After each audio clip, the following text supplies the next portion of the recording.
बिस्मिल्लाहिर्रहमानिर्रहीम। आऊं आहियां साजिद संजम अली।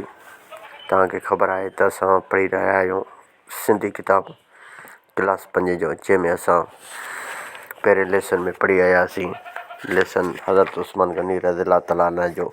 अॼु असां सबक़ 5 पढ़ंदासीं, जंहिंजो टॉपिक आहे सूफ़ी शाह इनायत शहीद जो मेलो। अॼु असां हिन लेसन में सॼो लेसन रीड कंदासीं। उनखां पोइ जेके सवालनि जा जवाब, ॾिनल लफ़्ज़नि जी माना ऐं उन खां सवाइ हेठियां ख़ाल भरियो जेके बि मश्क हूंदा उहे सभु गॾु हल कंदासीं। ॾुखियनि लफ़्ज़नि जा माना उहे सभु पढ़ंदासीं। चैनल में नवां आहियो त चैनल खे लाइक ऐं सब्सक्राइब लाज़मी कजो। हाणे असां लेसन स्टार्ट करे रहिया आहियूं।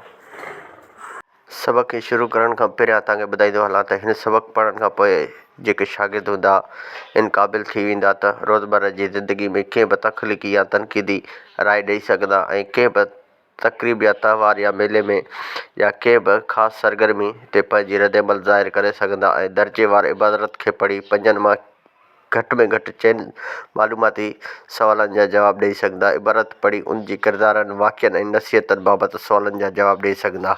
हाणे असां सबक़ स्टार्ट करे रहिया आहियूं। सूफ़ी शाह इनायत शहीद जो मेलो।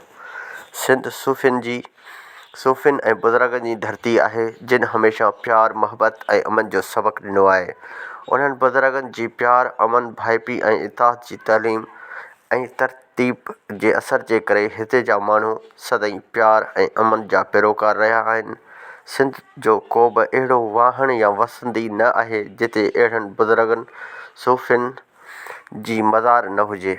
उन्हनि मज़ारनि ते हर साल मेला लॻंदा आहिनि। सिंध में लॻंदड़ मेला सैर ऐं तफ़रीह सां गॾोगॾु वाणिज्य वापार जो पिणु अहम वसीलो आहिनि। उन्हनि मेलनि में जिते बुज़ुर्गनि सां अक़ीदत जो इज़हार कयो वेंदो आहे, उते लाहे आयल अक़ीदतमंद ऐं ज़ियारतुनि लाइ तफ़रीह जो बि इंतिज़ाम कयो वेंदो आहे। ज़रई नुमाइशूं, अदबी कॉन्फ्रेंसूं ऐं मुशाइरा थींदा आहिनि।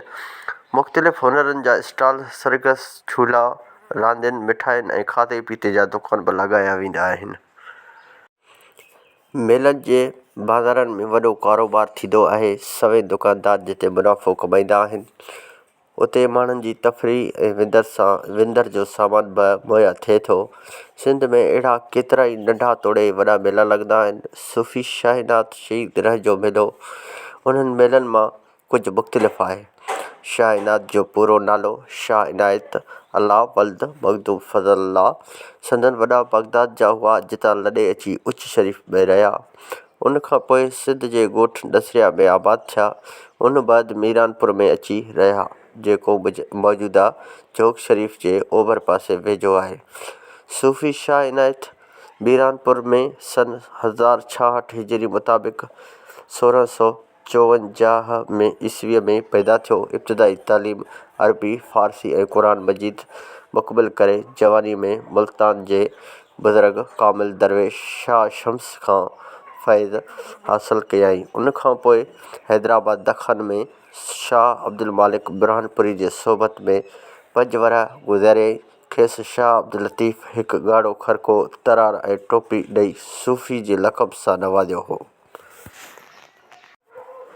सूफ़ी जे लक़ब सां नवाज़ियो ऐं हिदायत कयईंसि त सिंध में वञी ख़ल्क़ जी ख़िदमत कर। आख़िरकार शाह इनायत रह ठठे में आयो। हिते फ़क़ीरी नमूने सां ज़िंदगी गुज़ारणु लॻो ऐं माण्हुनि जे साणुसि अक़ीदत ऐं मोहबत वधणु लॻी। कुझु वक़्त खां पोइ ठठो छॾे अची मीरानपुर में रहियो। मीरानपुर में क़याम दौरान संदसि फ़क़ीरी जी हाक हर हंधि पखिड़िजी वई। परे परे खां मुरीद ऐं अक़ीदतमंद अची खांइसि रूहानी फ़ैज़ हासिल करणु लॻा।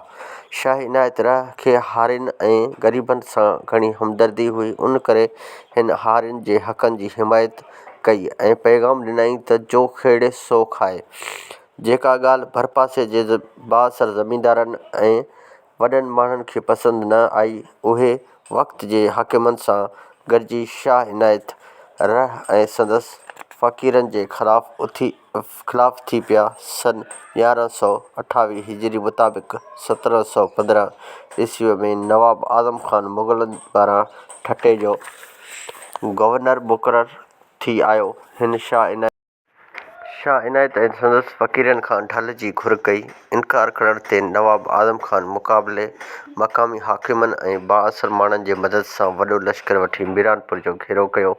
हीउ घेरो 6 महीना हलियो। आख़िर सूफ़ी शाह इनायत खे 17 सफ़र सन 1130 हिजरी मुताबिक़ 1718 ईस्वीअ में दोखे सां शहीद कयो वियो। संदसि आख़िरी आरामगाह जोग शरीफ़ में आहे, जिते हर साल 17 सफ़र खां 3 ॾींहं शानदार मेलो लॻंदो आहे।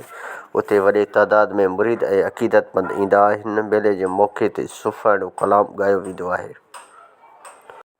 सूफ़ी शाह इनायत जो जेको असां सबक़ु हो उहो रीड करे छॾियो। हाणे असां एक्सरसाइज़ यानी मश्क हल कंदासीं। मश्कनि जे लाइ हमेशह तव्हांखे आउं ॿुधाईंदो हलां थो त सबक़ु पढ़णु लाज़मी हूंदो आहे। सबक़ु तव्हांजी सही नमूने सां सम्झियल हूंदी त तव्हांखे मश्क करण में का बि ॾुखियाई न थींदी। जेकॾहिं मश्क करण लाइ सबक़ु तव्हां न पढ़ंदव या ध्यानु न ॾींदव त पोइ सबक़ु जो तव्हांजो मश्क हल करण में तव्हांखे ॾुखियाई थींदियूं। ऐं सभ खां पहिरियां हेठि जेको लिखियलु आहे, हेठि ॾिनल सुवालनि जा जवाब ॾियो। अलिफ़ जेको आहे इहो आहे। हिन में पहिरियों सुवालु आहे, सूफ़ी बुज़ुर्गनि कहिड़ो पैगाम ॾिनो। हाणे इन जो जेको जवाबु आहे, सिंध सूफ़ियुनि ऐं बुज़ुर्गनि जी धरती आहे, जिन हमेशह प्यार मोहबत ऐं अमन जो सबक़ु ॾिनो आहे। पहिरें सुवाल जो इहो जवाबु थियो। ऐं उन खां पोइ ॿियो जेको सुवालु आहे उन में आहे, मेलनि में कहिड़े क़िस्म जी तफ़रीह हूंदी आहे। हाणे मेलनि में कहिड़े क़िस्म जी तफ़रीह हूंदी आहे, इहो आसान सुवालु आहे। इन जो जवाबु आहे, तफ़रीह जो इंतिज़ाम बि कयो, मेलनि में तफ़रीह जो इंतिज़ाम बि कयो वेंदो आहे। ज़रई नुमाइशूं, अदबी कॉन्फ्रेंसूं ऐं मुशाइरा थींदा आहिनि। इन सुवाल जो एतिरो जवाबु आहे। हाणे असां 3 नंबर सुवालु पढ़ंदासीं। 3 नंबर में आहे, सूफ़ी शाह इनायत हारियुनि जे हक़नि लाइ कहिड़ो पैगाम ॾिनो। सूफ़ी शाह इनायत हारियुनि जे हक़नि जे लाइ कहिड़ो पैगाम ॾिनो। सूफ़ी शाह इनायत हारियुनि जे हक़नि जी हिमायत कई ऐं पैगाम ॾिनई त जो खेड़े सो खाए। सूफ़ी शाह इनायत इहो पैगाम ॾिनो। ऐं उन खां पोइ आहे, सूफ़ी शाह इनायत जी शहादत वक़्तु ठटे जो गवर्नर कहिड़ो। 4 नंबर सुवालु आहे। इन जो जवाबु आहे, सूफ़ी शाह इनायत जे वक़्त में ठटे जो जेको गवर्नर हो उहो नवाब आज़म ख़ान मुग़ल। ऐं उन खां पोइ 5 नंबर सुवालु आहे, सूफ़ी शाह इनायत शहीद रह जो मेलो कॾहिं ऐं किथे लॻंदो आहे। इन जो जवाबु आहे, सूफ़ी शाह इनायत जो मेलो 17 सफ़र ते हर साल लॻंदो आहे, जेको 3 ॾींहंनि ताईं हलंदो आहे। उते मुरीद वॾे अक़ीदत ऐं एतिराम सां ईंदा आहिनि। मेले जे मौक़े ते उते सूफ़ियाणो राग बि ॻायो वेंदो आहे। अलिफ़ में जेका सुवाल जवाबु हुआ उहे असां पढ़ियासीं। उन खां पोइ बे आहे। बे में जो ॾिनल आहे, हेठि ॾिनल लफ़्ज़नि जी माना लुग़त मां ॻोल्हे लिखो ऐं पंहिंजे जुमिलनि में कमु आणियो।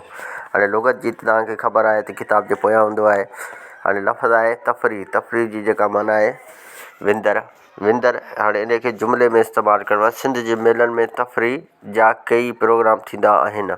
हाणे लफ़्ज़ जेको आहे उनखे तफ़रीह खे जीअं जुमिले में असां इस्तेमालु कयो ईअं तव्हांखे इस्तेमालु कयो। हेठियां पोइ लफ़्ज़ आहे वाहण। वाहण जी माना आहे ॻोठ। ॻोठ खे सिंधी में वाहण बि चइबो आहे। जुमिले में इस्तेमालु थी वियो।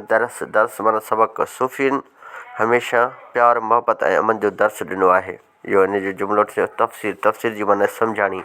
क़ुर शरीफ़ असांखे तफ़सीर सां पढ़णु घुरिजे। मुनाफ़ो फ़ाइदो। वापार में बहितरीनु मुनाफ़ो आहे। हाणे जुमिलो जेको आहे हमेशह 2-4 लफ़्ज़ मिली करे जुमिलो ठाहींदा आहिनि। हाणे लफ़्ज़ अखर मां लफ़्ज़नि खे मिलाईंदासीं त जुमिलो ठहंदो। हाणे 4-5 लफ़्ज़नि जा जुमिला नंढा नंढा त तव्हांखे इहे ठाहिणा आहिनि। ऐं उन खां पोइ जी में हेठि आहे, उन में तव्हां कंहिं बि सूफ़ी बुज़ुर्ग जो मेलो ॾिठो हुजे त उन बाबति अहवालु ॾियो। जीअं माना तव्हां कंहिं मेले ते घुमणु विया हुजो, उन मेले बाबति तव्हांखे का ॼाण हुजे त उहो तव्हां माना पेश करे था सघो। उन खां पोइ आहे दाल में सैर ऐं तफ़रीह ज़िंदगी में केतिरो ज़रूरी आहे। उन ते अव्हांखे तख़लीक़ी ऐं तनक़ीदी राय ॾियो। हिन जो मतिलबु आहे त तव्हां सैर ऐं तफ़रीह माना घुमण ऐं फिरण ज़िंदगी लाइ केतिरो ज़रूरी आहे। उन ते तव्हां पंहिंजा तनक़ीदी जाइज़ा या राय ॾियो ऐं या तख़लीक़ी राय ॾियो। ऐं उन खां पोइ आहे हेठि ॾिनल ख़ाल भरियो।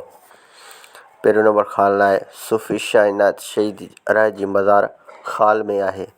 हाणे तव्हांजे सहूलियत जे लाइ मूं पहिरियां लिखी छॾिया आहिनि। इहे जोग शरीफ़ जेको ख़ाल में ईंदो। उन खां पोइ 2 नंबर में सूफ़ी शाह इनायत शहीद रह हर साल मेलो खाल में लॻंदो आहे, 17 सफ़र ते लॻंदो आहे। उन खां पोइ वरी 3 नंबर ते आहे सूफ़ी शाह इनायत शहीद रह जे मेले जे मौक़े ते खाल कलाम ॻायो वेंदो आहे। इन में ईंदो सूफ़ियाणो कलाम ॻायो वेंदो। उन खां पोइ आहे चौथे में सूफ़ी शाह इनायत रह जा वॾा असल खाल जा हुआ, बगदाद जा हुआ।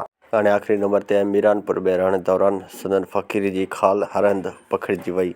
इन में खाल में ईंदो हाक पखिड़िजी वई, हाक हरंद पखिड़िजी वई। उन खां पोइ आख़िर में जेको आहे तस्वीर ॾिनल आहे शाह अब्दुल लतीफ़ पिटाई रहमतुल्लाह अलैह जी दरगाह जी ते लिखियलु आहे तस्वीर सुञाणो। माना इहो तव्हांखे सुञाणे ॿुधाइणो आहे त इहो दरगाह कंहिंजो आहे।